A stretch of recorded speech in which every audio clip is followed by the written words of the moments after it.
here. 500,000 is, ako Diyos ko, parang tala yan sa Islam. Sa Manila siguro 150 to 200,000 per square. Sabi ko, paano ko naman mapoproteksyonan yung mga nagbabayad ng buwis? Masakit din naman sa kanila na bayad sila ng bayad ng buwis. Tapos yung gobyerno, first time in history ng Manila, confronting social perennial problem and high investment, because constructing housing, it's a very expensive venture Lupa for the government, lupa and the construction. So that's why ang ginawa ko, you pay 2,000 pesos every single month. Then you have an infinite award,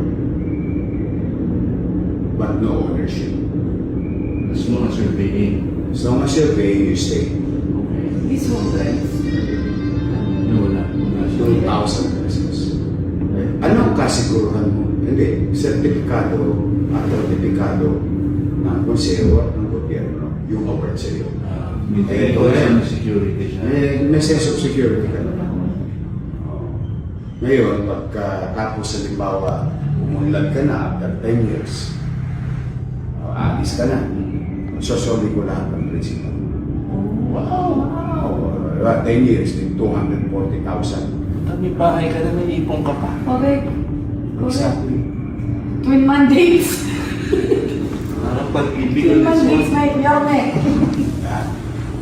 Savings. Kasi may tao aangat eh. Yan po ang champion. Yan ang champion. Mangyari pa, meron kayo. Nagpantayan pa ako. Paano yung mga anak mo? We will apply the rule of succession under the civil code. Nice.